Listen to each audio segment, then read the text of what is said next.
지난 2년 동안 저희들이 구역 공부 이 모임에 맞추어서 여호수아를 한 달에 한 번씩 살펴보았습니다. 오늘 함께 읽은 24장 29절서부터 33절의 말씀은 맨 마지막에 나옵니다. 24장 맨 마지막 장일 뿐만이 아니라 이제 오늘로써 대단원의 막을 내리게 됩니다. 여기 보게 되면은 세 인물이 나오는데 굉장히 유명하고 중요한 인물입니다. 여호수아, 요셉, 그리고 엘르아살입니다. 여러분, 여호수아는 설명이 필요 없습니다. 여호수아서의 주인공이죠. 모세를 이어서 이스라엘 백성들을 인도한 분입니다. 그리고 요셉은 우리 창세기를 보게 되면 아브라함의 하나님, 이삭의 하나님, 야곱의 하나님, 그 야곱의 아들인 요셉입니다. 형들에게 팔려서 애굽으로 갔다가 어려운 일을 경험했지만 결국은 총리가 된 인간 승리의 바로 대명사입니다. 그분이 나오고, 세 번째는 엘르아살입니다. 좀 생소한 이름일지 모르겠지만 여러분, 모세의 형님 아론 아시죠? 아론의 아들 중에 한 사람입니다. 이 아론을 이어서 제2대 대제사장이 된 아주 훌륭한 분이시죠. 이스라엘의 광야 생활 가운데, 그리고 특별히 가나안 땅에 들어와서 이 정복을 하고 그리고 땅 분배하는 그 순간까지 한쪽은 여호수아가, 또 다른 쪽은 대제사장이었던 엘르아살이 이스라엘 백성들을 이제 이끌어온 그 동역의 길에 있었습니다. 근데 세 사람에 대한 이야기가 여기에 기록이 되어 있습니다. 그러면 핵심 내용이 무엇인지 한번 우리가 궁금하지 않습니까? 왜 이 세 사람이 거기에 있는지 한번 우리가 살펴보도록 하겠습니다. 29절서부터 한번 쭉 읽어볼게요. 이 일 후에 여호와의 종 눈의 아들 여호수아가 110세에 죽음에, 여호수아가 나왔습니다. 그들이 그의 기업의 경내 딥낫 세라에 장사하였으니 딥낫 세라는 에브라임 산지 기하스산 북쪽이었더라. 이스라엘이 여호수아가 사는 날 동안과 여호수아 뒤에 생존한 장로들, 곧 여호와께서 이스라엘을 위하여 행하신 모든 일을 아는 자들이 사는 날 동안 여호와를 섬겼더라. 이렇게 해서 이제 여호수아에 대한 이야기가 끝입니다. 32절에 보게 되면은 요셉에 대한 이야기가 나옵니다. 또 이스라엘 자손이 애굽에서 가져온 요셉의 뼈를 세겜에 장사하였으니 이곳은 야곱이 베크시타를 주고 세겜의 아버지 하몰의 자손들에게서 산 밭이라. 그것이 요셉 자손의 기업이 되었더라. 세 번째 인물 엘르아살이 나옵니다.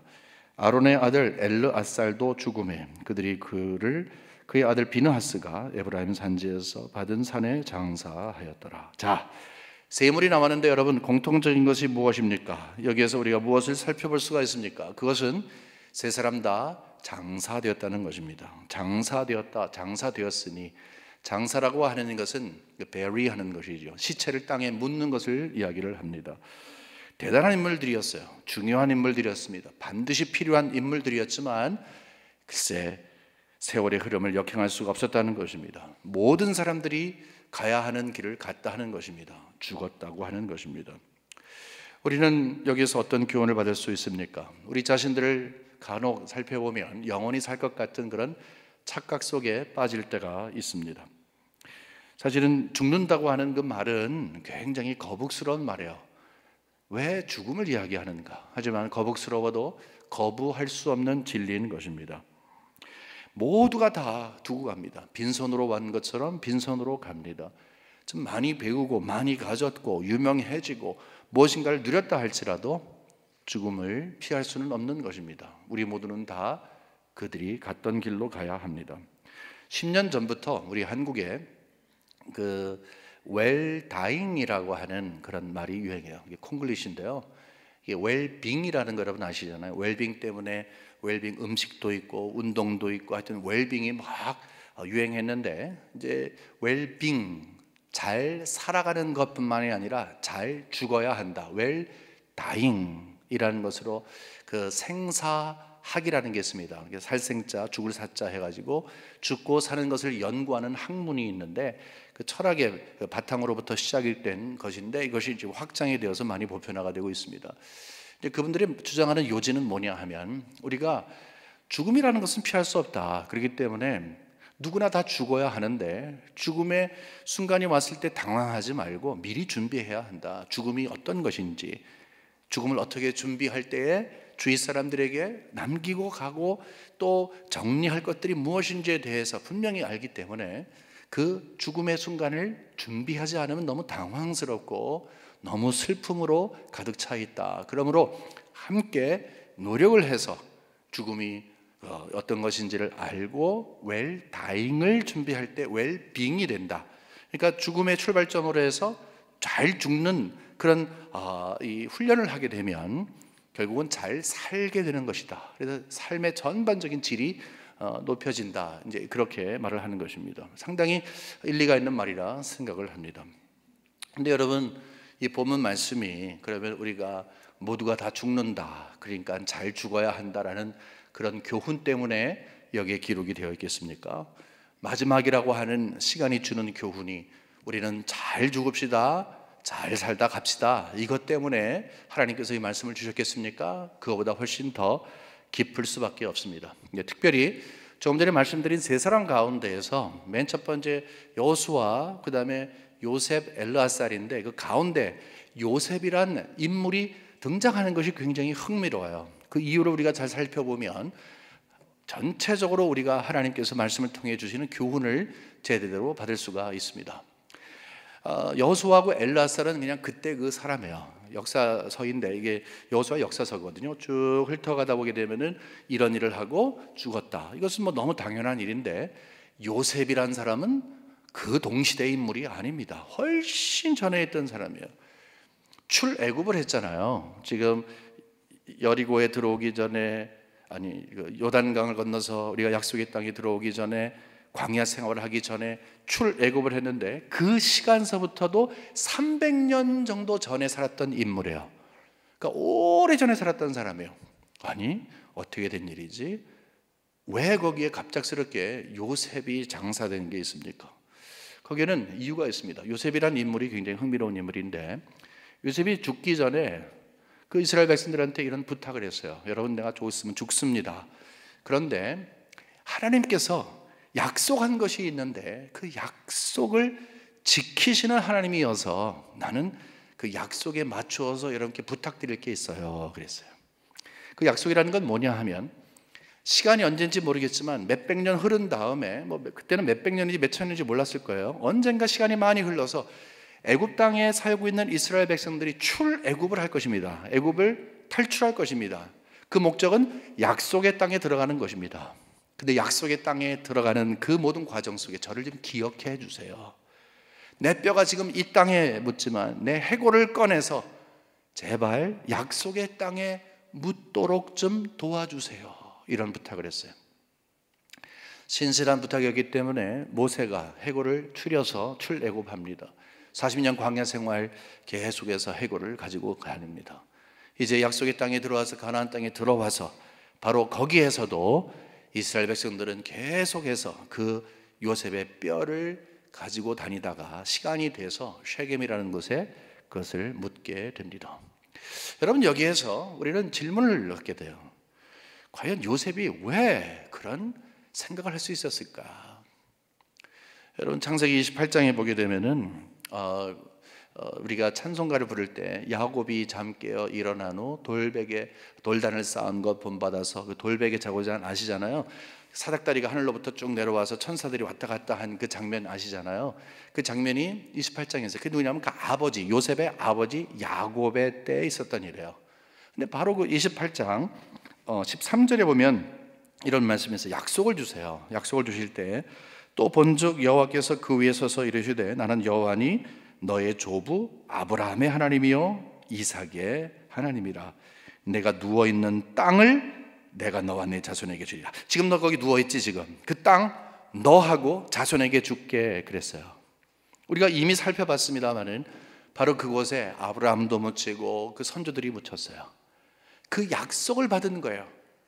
하나님은 어떤 분이냐 하면 약속을 하시고 약속을 지키시는 분이다 하는 그런 믿음이 있었어요. 그 땅을 분명히 정복하게 할 것이다. 이스라엘 백성들은 그 땅, 가나안 땅, 약속의 땅, the promised land, promised land, 약속하신 그 약속의 땅으로 인도하실 것을 믿어서 나도 바로 해당 상황이 있으니까 그곳에 묻히고 싶다. 이것은 대단한 믿음이지요. 지금 눈을 감을 때 요셉은 어떤 생각을 했겠어요? 나는 지금 눈을 감습니다. 하지만 하나님을 생각할 때에 하나님은 약속을 지키시는 분입니다. 약속을 주시고 신실하게 끝까지 그 일을 계획대로 하시는 분입니다. 그 마음에 믿음을 갖는 거예요. 나는 반드시 내 열조가 잠자고 있는 그곳에 장사될 것을 믿습니다.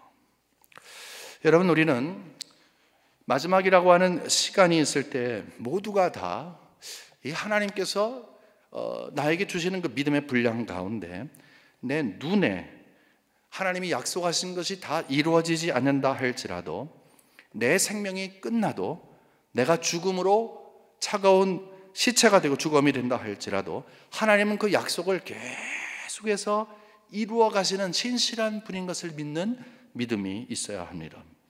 보통 우리가 죽음이라고 하는 것은요, 육체의 죽음을 이야기해요. 심장이 멎고 폐가 움직이지 않고 뇌가 기능을 그치게 되면 그것을 죽음이라고 합니다. 맞습니다. 그것은 육체적인 죽음입니다. 하지만 육체적인 죽음이 모든 죽음은 아닌 것입니다. 만일에 인간이 육체로만 만들어졌다면, 그냥 육체 덩어리라면 육체가 죽으면 사람이 죽은 거예요.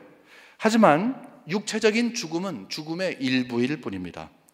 우리는 왜냐하면 육체와 함께 영혼이 우리에게 있기 때문에 그렇습니다. 우리 이 사실을 꼭 잊지 말아야 돼요. 하나님께서 에덴 동산에서 흙으로 사람을 빚으셨어요. 흙으로 빚은 것은 아직 사람이 아니에요.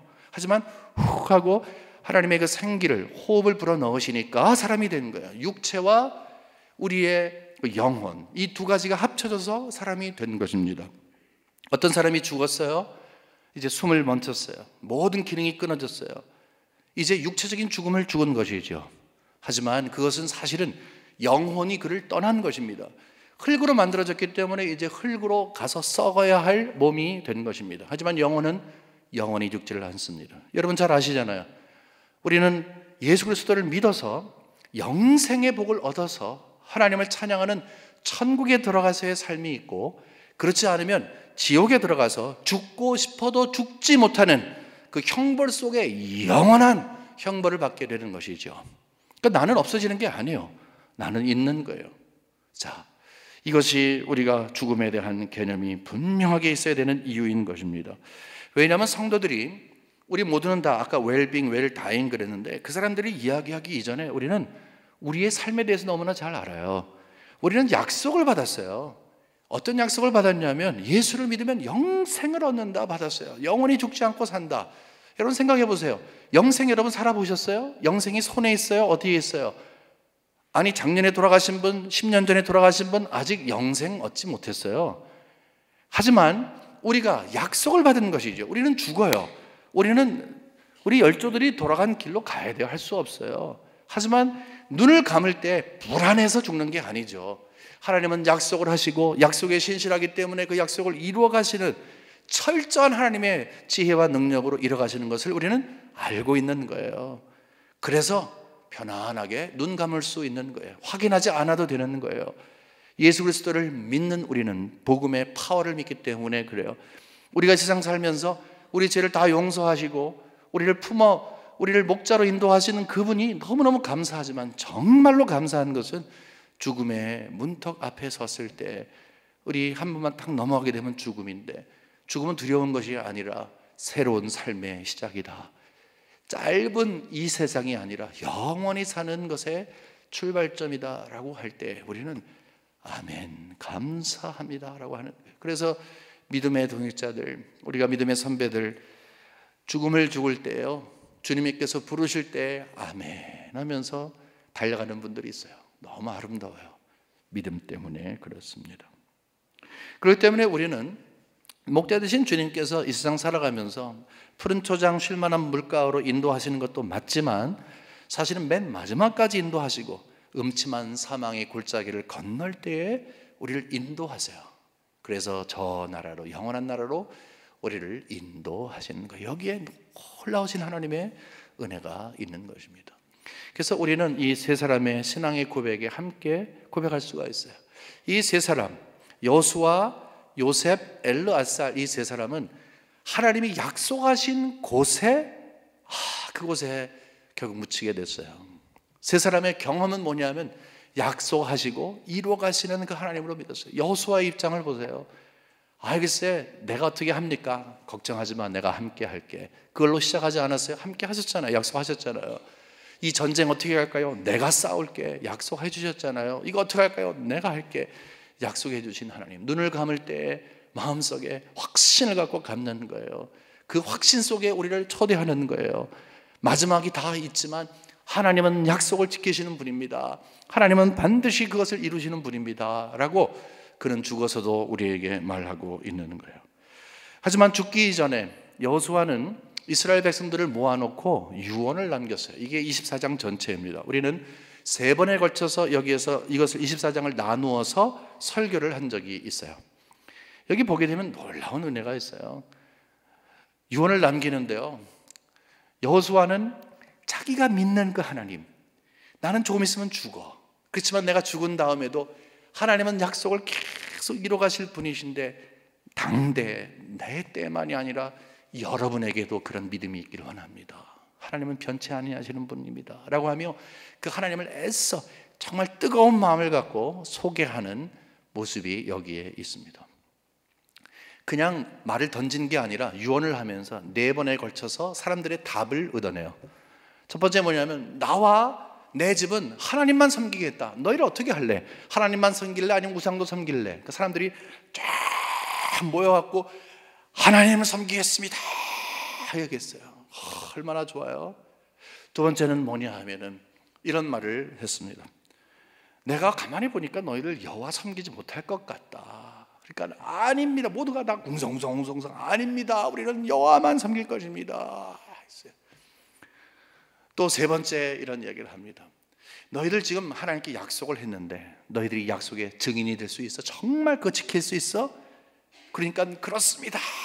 그러겠습니다. 한 번 더 했어요. 너희들 정말 우상 안 섬길 거니? 안 섬길 겁니다. 그러겠습니다. 해야겠어요. 여러분, 여기에서 어떻게 하든지 강조하고 반복해서 그 말을 받아내는 여호수아의 심정을 우리가 이해할 수 있습니다. 바로 이 다음에 여호수아는 그 이스라엘 백성들과 하나님과의 언약을 갱신합니다. 이게 첫 번에 있는 건 아니고, 언약을 갱신한 게 뭐냐면요, 하나님께서 이스라엘 백성들에게 약속을 하셨어요. 나는 너희 하나님이고 너희 내 백성이잖아. 그러니까 나는 이거 약속할게. 내가 꼭 지킬게.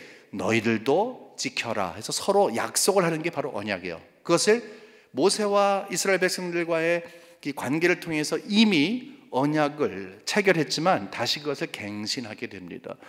여기 핵심이 뭐냐 하면은 우리 모두를 하나님을 바라봅시다. 하나님은 약속하시고 약속을 이루시는 분입니다. 여러분들은 그 약속을 붙드세요. 그리고 하나님께 삶을 들여서 그 약속에 붙들려서 살아가세요. 결국은 여호수아가 가졌던 그 믿음을 그 후배들에게 주려고 했던 것입니다. 시간이 없는 거죠. 조금 있으면 죽어요. 시체는 말할 수 없잖아요. 무덤에서 장사된 사람이 뭐라고 이야기하겠어요. 그러니까 기력이 있을 때, 말할 수 있는 기회가 있을 때 마음을 쏟아붓는 것이죠. 여러분, 나는 약속을 하시고 약속에 신실하신 하나님을 믿고 죽습니다. 하지만 그 하나님 여러분 꼭 붙잡히십시오. 여러분, 자녀들에게 혹시 남길 유언이 있다면 무엇입니까? 이렇게 정신없는 사람은 없겠죠. 얘야, 아침에 좀 일찍 일어나라. 맨날 학교 늦는데 갈게. 그런 사람 없을 거야 아마. 그 정신없는 사람이죠.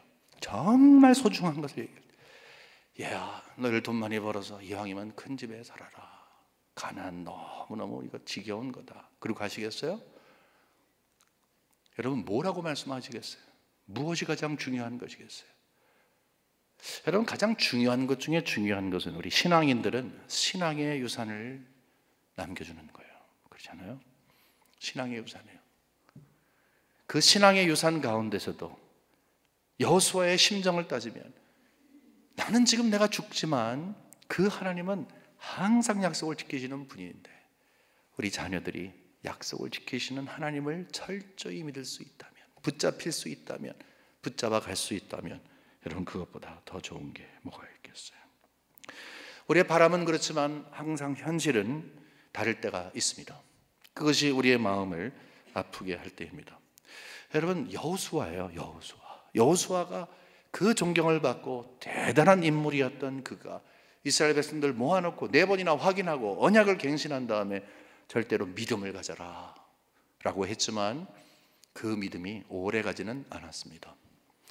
여기 31절에 보면 이런 말씀이 있어요. 이스라엘이 여호수아가 사는 날 동안과 여호수아 뒤에 생존한 장로들 곧 여호와께서 이스라엘을 위하여 행하신 모든 일을 아는 자들이 사는 날 동안 여호와를 섬겼더라. 이 맨 마지막만 보면 박수 칠 일이에요. 여호와를 섬겼더라. 와우. 하지만 조건이 있는 거예요. 여호와가 살아있는 동안, 여호와와 함께, 여기서 장로라고 하는 것은 어른들을 이야기하는 거예요. 신앙의 선배들을 이야기하는 거예요. 그 하나님을 친히 경험했던, 하나님의 기적을 경험했던, 하나님의 역사하심을 경험했던, 살아있는 믿음을 갖던 그 사람들이 있는 동안만 그랬다는 거예요. 우리 사사기가 그 다음 장인데요, 2장 10절에 보면 이런 말씀이 있습니다. 여기 2가지 세대가 나와요. 첫 번째는 그 세대 사람도 다 그 조상에게로 돌아갔고, 그 세대 사람은 여호수아의 세대, 조금 전에 설명한 그 세대예요. 하지만 그 후에 일어난 다른 세대는 여호와를 알지 못하며 여호와께서 이스라엘을 위하여 행하신 일도 알지 못하였더라. 다른 세대라고 이야기해요. 여러분, 순서로 보게 되면 역사서에서는 다음 세대, next generation이라고 이야기해야 돼요. next generation, 다음 세대라고 이야기하지만 여기 성경에 보면 another generation, 다른 세대라고 분명히 이야기를 하고 있습니다. 여기 2가지의 세대를 이야기하는 거예요. 하나는 하나님을 친히 경험한 세대를 이야기합니다. 하나님이 어떤 분인지 삶 속에서 알았어요. 위기를 만나고 어려움을 겪을 때 그 하나님을 바라보게 했어요. 그리고 하나님은 약속에 신실하셨어요. 역시 하나님이시구나. 이것을 계속 경험을 한 거예요. 우리 믿음의 선배들이 그러지 않았어요? 우리 믿음의 선배들이 우리들에게 알려준 게 뭐예요? 그분들이 뭐 많이 배운 것도 아니고 대단한 인물들도 아닌데 신앙 가운데 하나님 중심의 삶을 살았던 거예요.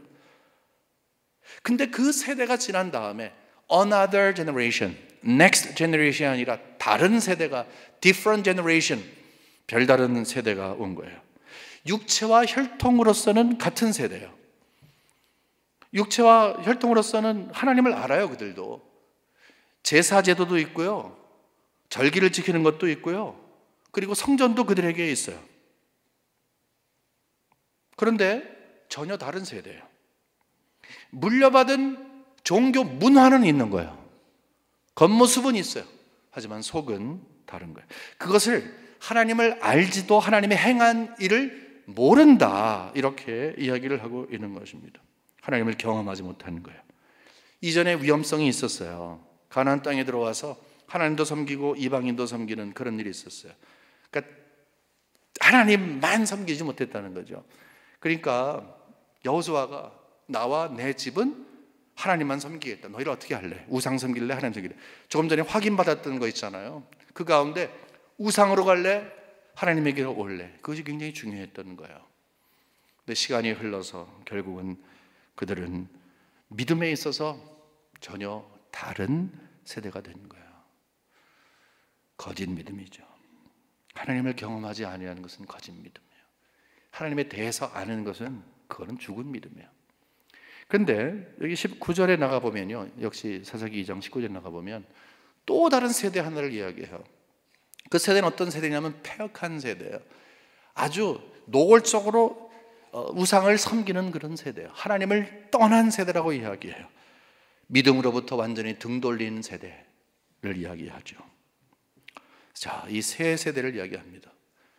여호수아의 세대, 이것은 하나님을 알고 정말 하나님에 대한 체험이 있는 세대. 그 다음 세대는 뭐냐? 다른 세대인데 거기는 겉모습만 있고 문화만 있고 속은 죽은 거예요. 세 번째는 겉도 속도 다 하나님을 떠난 거예요. 자, 여러분은 어느 세대에 속하십니까? 셋 중에 하나일 거예요, 분명히. 여러분이 스스로 답을 해보셔야 합니다. 여러분, 믿음의 세대이십니까? 아니면 죽은 믿음의 세대이십니까? 아니면 믿음으로부터 떠난 세대에 있습니까? 뭐 떠난 세대는 아니죠, 여러분, 적어도. 하지만 둘 중에 하나일 거예요. 내 마음에 하나님이 누군지를 분명히 알고, 하나님은 약속을 지키시는 분입니다. 하나님은 정말로 약속을 지키시는 분입니다. 죽어서 천국 가는 거 그거 외에 구약과 신약을 보게 되면 하나님께서 약속을 그대로 이뤄가시는 거 있잖아요. 약속을 지키시는 그분, 하나님 하게 되면 약속을 주시고 약속을 지키시는 그분, 성경 어느 구석을 봐도 하나님이 약속으로 채워져 있는데 그 약속을 지키시는 그분, 그분에 대한 철저한 체험이 있는 믿음이 있느냐, 아니면 하나님에 대해서는 아는데 뭐 그냥 그런 거예요. 그냥 문화 가운데 있는 거예요. 기독교 문화에 익숙한 거예요. 여러분은 어떠한 믿음을 갖고 계십니까? 한 가지 더 질문하죠. 여러분의 자녀들은 어떠십니까? 자녀하게 되면 자꾸 남의 얘기 생각하는데 여러분의 자녀를 이야기하는 거예요. 여러분의 자녀라고 하는 것은 여러분의 몸으로 낳은 자녀, 그리고 여러분의 몸으로 나온 자녀가 낳은 자녀에 대한 이야기입니다. 그러므로 누구든지는 분명히 있을 것입니다. 당대는 믿음이 굉장히 대단했지만 한 대에 걸러서 또는 두 대에 걸러서 믿음이 이전 같지 않을 때가 있습니다. 다른 세대가 나오는 것처럼, 다른 믿음이 있는 것처럼, 아니면 아예 하나님을 떠나는 그런 세대도 있습니다. 성경에 보면 굉장히 위대한 인물인데 자녀 교육에 실패한 그런 분들이 있어요. 가장 대표적인 게 사무엘이에요. 사무엘은 믿음으로, 기도로 나왔어요. 그래서 어렸을 때부터 성전에서 자랐어요. 여러분, 사무엘은 대단한 인물입니다. 아세요? 사무엘 정말 대단한 인물이에요.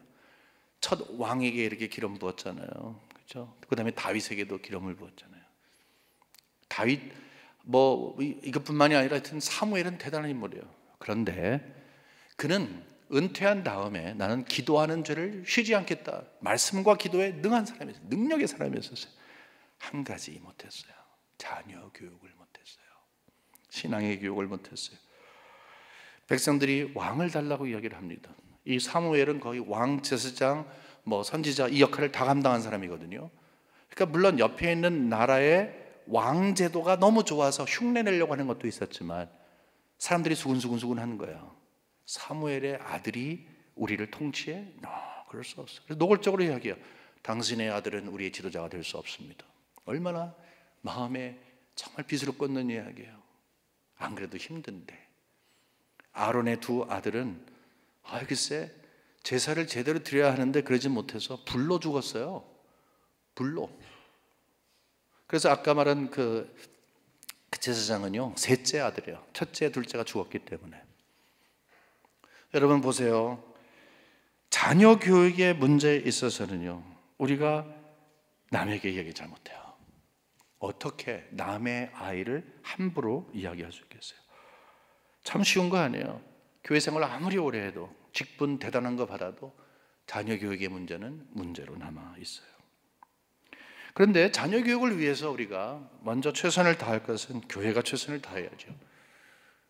제가 지난 확대지적회 때 말씀드렸습니다마는 뭐 하나 교육부에서 결정하면 제대로 되지 않았던 것들, 저는 너무너무 가슴 아프게 생각해요.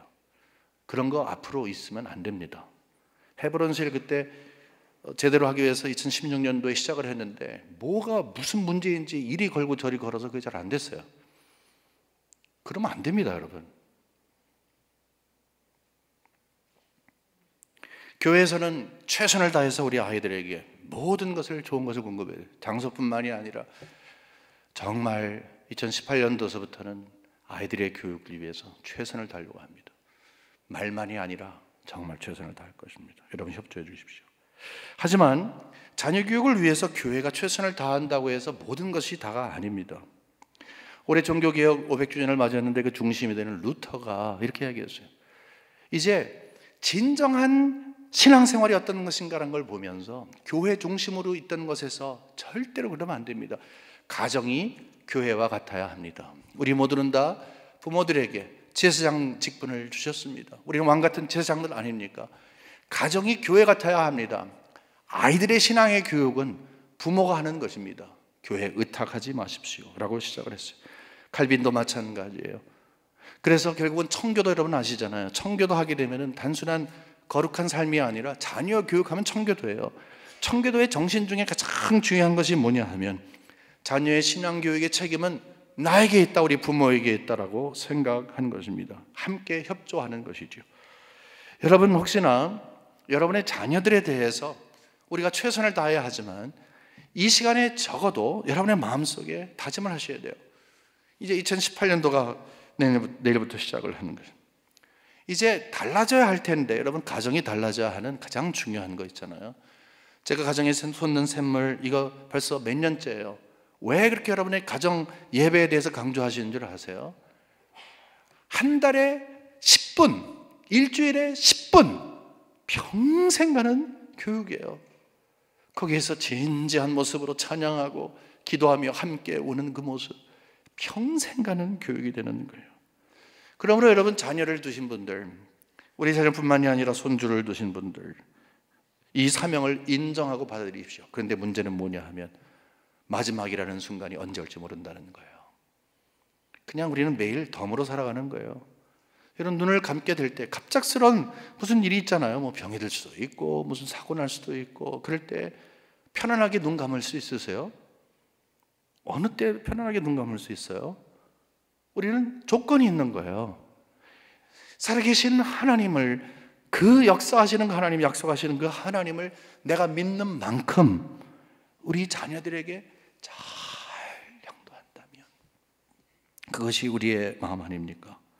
마지막이라고 하는 이 시간이 주는 교훈은 나에게 더 늦기 전에 신앙의 유산을 남겨줘야 한다. 여호수아가 뜨거운 마음을 가지고 여러분 어떻게 하겠습니까?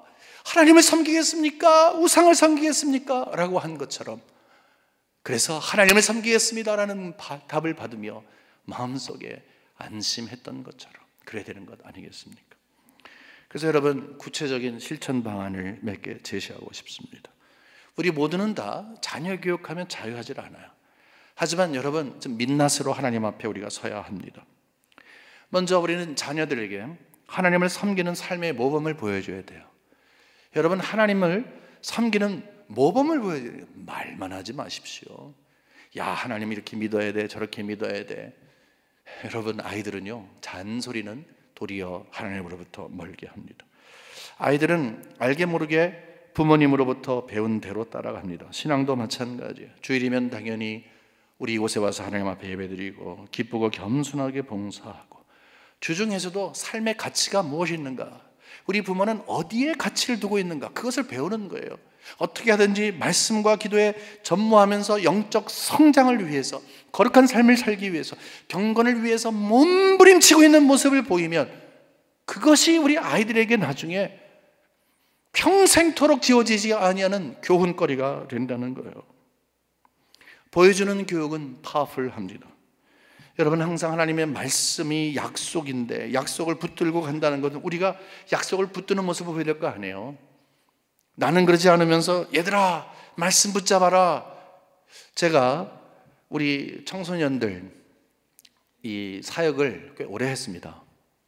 그래서 청소년들의 이 정신을 굉장히 잘 알아요. 부모들 앞에서 이야기 안 한다 그래서요, 애들이 다 모른다고요? 다 알아요. 모범이 될 때에 아이들이 감동을 받는 것입니다. 내가 하고 싶으면 하고 말면 말고, 뭐 이렇게 하면 저렇게 하고, 뭐 좀 마음이 쏠리면, 그거는요 하나님의 말씀의 기준을 벗어나는 거잖아요. 아이들이 이해를 못할 때가 있어요.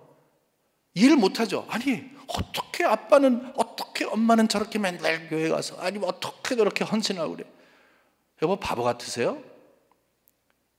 시간이 되면요 그냥 이렇게 한 말로 하세요. 이해가 안 되지.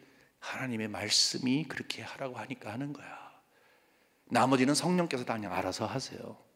이것처럼 좋은 교훈이 없다고 하는 것입니다. 부모는 자녀들 앞에서 하나님을 섬기는 삶의 모범을 보여야 돼요. 그뿐만 아니라 우리는 자녀들에게 하나님을 경험할 수 있는 그 체험, 껍데기만 신앙이 아니라 속으로 하나님을 정말로 체험할 수 있는 기회를 줘야 돼요. 그러기 위해서는 여러분이 체험하셔야 돼요. 야, 이번에 수련회 가갖고서 지금 기도 많이 하고 와. 그게 아니라 여러분이 기도를 많이 하시는 거예요.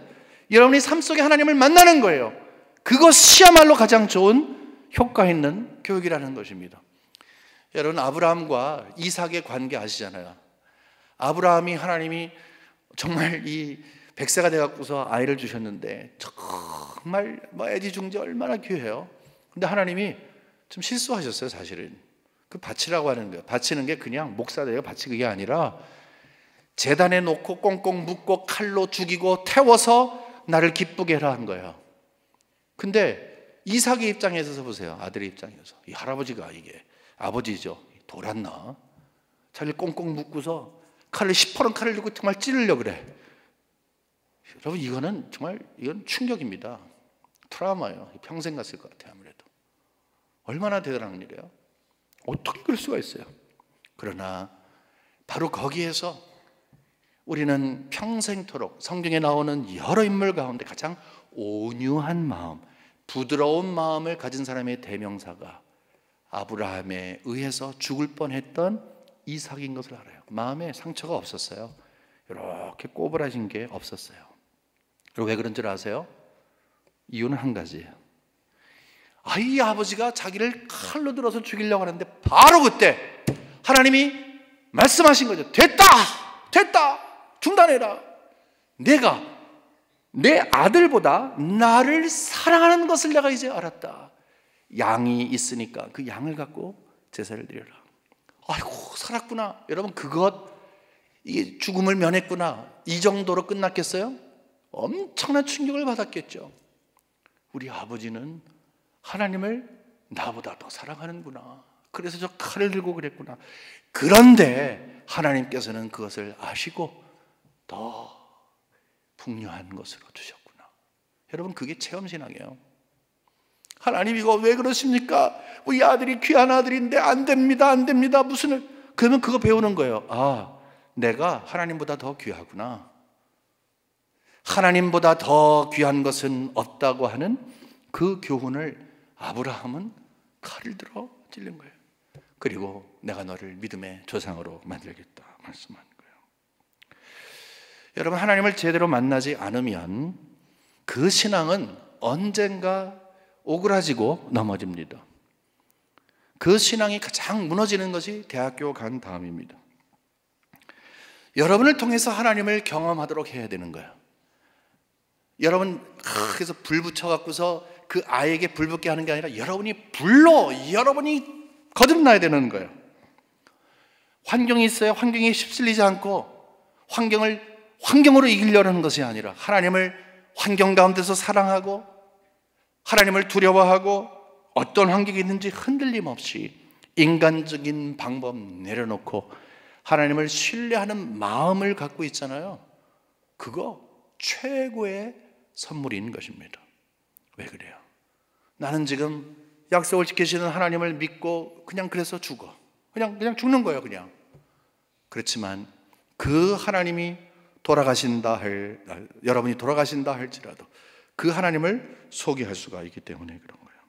자, 마지막으로 자녀를 끌어안고 말씀을 가르치시고 함께 기도하며 우십시오. 여러분 성경에 보게 되면은 이스라엘 백성들에게 이미 자녀들에게 말씀을 가르치는 것은 부모의 몫이라고 이야기를 해요. 그것을 이 종교개혁자들과 청교도들이 발견한 것이죠. 재발견한 것이죠. 그래서 가정에서 말씀을 가르칩니다. 여러분 세상에 쓸데없는 쓰레기 같은 그런 뉴스 많잖아요. 유튜브에 들어가면은 뭐가 이렇게 많은지 요즘에 특별히 왜 뭐가 많아요. 여러분 그런 거 다 소용이 있다고 생각하십니까? 근데 여러분 잘 생각해 보세요. 여러분 성경 하나님의 말씀 얼마나 많이 아세요?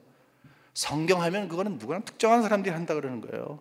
성경 얘기 나오면 일자 무식한 거예요. 다른 세상의 시사 이런 거 나오면 침을 튀기면서 이야기하는데 성경 얘기 나오면 쭉 입이 빠져갖고 있는 거예요. 왜 그래요 여러분? 그렇게 하지 마십시오. 나를 대단한 사람으로 만들기 위해서 아니면 지식층이 되기 위해서 여러분 성경 읽는 거 아니에요. 생명의 말씀 아니겠습니까? 생명의 떡 아니에요. 말씀이 있어야 내가 사는 거 아니겠어요? 내가 그래야 사는 거 내가 살기 위해서 말씀을 먹는 거예요. 그런데 나를 살리는 그 말씀이 너무 귀한 거야. 그 말씀을 나 혼자 먹기 너무너무 안타까운 거야. 잔소리하는 게 아니라 한 구절 읽어주고 나중에 내가 할 말 구구절절 이야기하는 게 아니라 그냥 말씀 알려주세요. 멀리 있는 친구들이 있으면 아니면 정기적으로 그냥 이메일에서 보내주세요. 카톡에서 보내주세요. 아침에 학교 갈 때 그냥 한 구절 읽어서 보내주세요. 이거 왜 그래? 이거 좋은 말씀이야. 그냥 그래서 해주세요. 나머지 성령께서 알아서 하신다니까요. 말씀을 배우세요. 말씀에 거하세요. 말씀을 가르치세요. 그밖에 없는 거예요. 하지만 여러분 자녀들이 지금 생각을 할 때 너무 컸어. 그리고 우리 아이는 캘리포니아에 있는데, 우리 애는 지금 한국에 나가 있는데 어떻게 하지? 여러분 걱정하지 마세요. 아까 말씀한 것처럼 내가 은혜 받은 말씀이야 라고 쉐어하시는 거 외에 그 아이를 품고 기도하세요. 혹시 여러분의 자녀나 여러분의 손주가 아직도 믿음 생활이 잘 안 돼, 포기하지 마세요. 절대로 포기하지 마세요. 포기하지 마세요. 끌어안고 기도하세요. 눈물로 기도하세요. 눈물을 보이를 하는 것이 아니라 하나님과 1대1의 관계에서 하나님, 이 아이를 불쌍히 여겨달라고, 하나님은 약속의 하나님 아니십니까? 라고 하면서 약속의 하나님 앞에 나와서 기도하세요. 영혼을 끌어안고 기도하세요. 놀라운 일이 있어요. 가장 대표적인 게 어거스틴의 어머니 마니카 아닙니까? 마니카가 맨날 그 아들은 뭐 세상적으로 막 뭐 타락하고 막 즐기고 있을 때, 글쎄 거기 와서 예배당에 와서 맨날 징징 엉엉 우니까 거기 엠브로스라고 하는 그 교회 대표자가 와서 이랬어요. 어머니 많이 힘드시지요? 예, 그렇습니다. 그런데 자녀를 위한 기도는 절대로 그 자녀를 망하지 않게 합니다. 계속 우세요. 계속 기도하세요. 그 말을 하는 거예요. 제가 뉴욕에서 목회할 때 어떤 권사님이 계셨어요. 매일매일 새벽 기도를 나오시는데 맨 앞쪽에서 여러분 짐승 우는 소리를 내면서 우세요. 여러분 짐승 소는, 이 짐승과 같은 그런 소리 내면서 운다는 거 표현하세요? 너무 간절하게 기도하세요. 이유를 알았어요. 다른 아이는 아이비리그 나오고 다 똑똑한데 제가 말씀드리긴 뭐하고, 그 아이가 너무 삶이 좀 힘들었어요. 그냥 힘든 게 아니라 뭐 하나님 떠난 것뿐만이 아니라 여러 가지로 그랬어요. 그 아이를 가슴에 품고 엉엉 우는 거예요. 어느 날 아침에 커피 마시면서 베이글을 함께 먹을 기회가 있었어요. 여러분들 이렇게 부부가 제가 이런 말했어요. 힘드시죠? 그랬더니 또 다시 엉엉 우는 거예요. 목사님 너무 힘들어요. 이런 말을 했어요. 권사님, 하나님 살아계시잖아요. 권사님이 살아계실 때 그 아이가 하나님께 돌아오지 않아도 어거스틴의 어머니 마니카의 기도를 기억하면 자녀를 위한 기도는 절대로 자녀를 망하지 않는다고 하는데, 그냥 기도하세요. 돌아가실 때에 아이가 돌아오지 않아도 괜찮지 않습니까? 하나님은 약속에 능하신 분이시니까, 약속을 지키신 분이어서 그냥 맡기고 떠날 수 있는 거 아닙니까? 그 짧은 대화가 우리 권사님에게 큰 힘이 됐어요. 말하는 저에게도 큰 위로가 됐습니다. 여러분, 자녀와 또 자녀가 낳은 자녀를 위한 기도, 끌어안는 기도, 100마디 이야기하는 것 좋아요. 우리 자녀를 위해서 못할 게 뭐가 있어요? 우리가 희생 못할 게 뭐가 있어요? 근데 바로 이것을 놓치고 있는 거예요. 내가 말씀을 배워서 말씀을 가르치는 거예요. 어디 의존하는 게 아니라 내가 제사장으로서, 내가 책임을 맡은 자로서 말씀을 가는 거예요. 너무 달콤한 그 말씀, 너무 좋은 거라, 좋은 음식 있으면 먹여주고 싶은 것처럼 우리 자녀에게 먹여주는 거예요. 먹여주는 거예요. 먹여주는 거. 위에서 끌어안고 기도하는 거예요. 나는 능력이 없지만, 지금 현재는 이렇지만 하나님이여 불쌍히 여겨 주옵소서. 여러분, 정말 해야겠다고 생각하면 어떻게 해서라도 방법을 찾게 됩니다. 제가 이렇게 일반적인 말씀 드렸습니다. 개회적인 말씀 드렸습니다. 여러분의 상황에 따라서 여러분이 다 알아서 하실 거예요. 중요한 건 이거잖아요. 여러분이 먼저 하나님을 체험하고, 여러분이 눈을 감는다 할지라도 대대손손이 하나님의 약속을 붙잡고 살 수 있는 그런 믿음이 있다면, 그럼 가능한 거예요. 가능한 거예요. 오늘 2017년 마지막 날입니다. 앞으로 2017년은요 이제 반나절 지나가면 돌아오지 않습니다. 마지막이라고 하는 시간이 주는 교훈이 바로 그런 거예요. 마지막이 되었으니까 잘 죽어야지. 마지막이 됐으니까 내가 신앙을 가지고 하나님 앞에 믿고 눈을 감아야지. 그것도 마지막에 주는 훌륭한 교훈이지만, 시간이 더 가기 전에 여러분에게 맡겨져 있는 것, 여러분 자신과 자녀를 위해서 믿음의 뜨거운 열정을 주옵소서. 살아있는 믿음을 주시옵소서. 체험의 믿음을 주시옵소서. 우리가 2018년도 아름답게 시작하는 여러분과 제가 되기를 주님의 이름으로 간절히 축원합니다.